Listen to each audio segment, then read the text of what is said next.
Hey guys, welcome back. Today I'm caking an abstract Mardi Gras cake.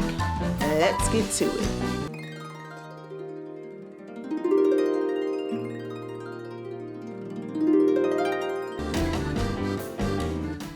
So I'm starting with my top tier here. It is a 5-inch round that I stacked up 4 layers high, and I'm using my Wilton Icer tip.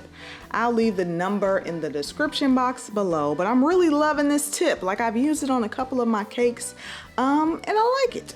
I don't have to worry about a crumb coat, then a final coat. This is an all-in-one tool.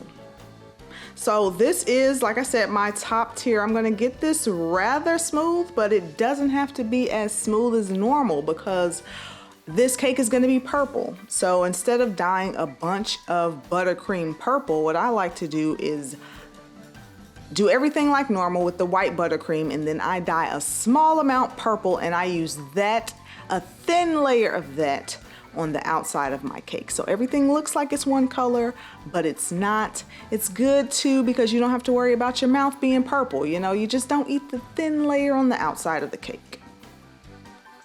I'm gonna get that top edge nice and straight, and I did this to the bottom tier, same process. The bottom tier was 8 inches, round and 4 layers high. So this is my bottom tier. I already covered the cake board with some purple fondant, and I am just adding some bubble tea straws, 4 of them to be exact, to my bottom tier so that my top tier won't sink into the bottom.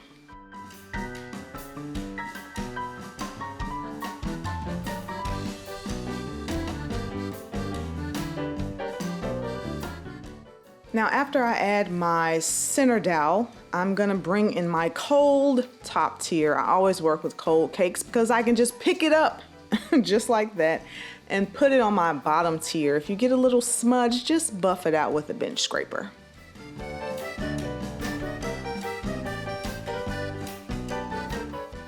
Now we're gonna bring in the boa feathers. I love boa feathers, so I'm just gonna pop those, 2 of those, into a straw and into my cake. I'm gonna fix it up as such, and I really wanted this to be abstract, so I'm taking my buttercream and a pastry brush, and I'm gonna add some texture.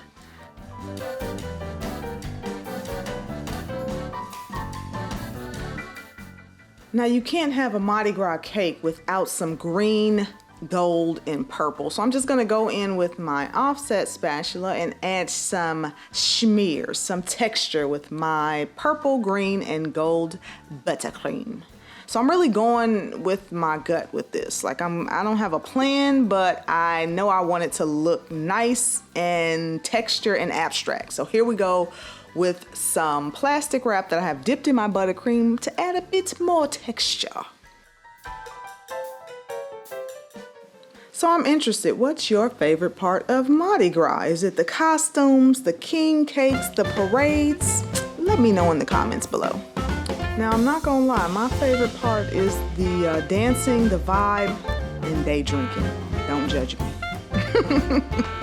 Now here I go with some wedding gold from the Sugar Art. You can pick this up in the description box below. You can use my code ChynaB15 to save 15% off of everything on their website.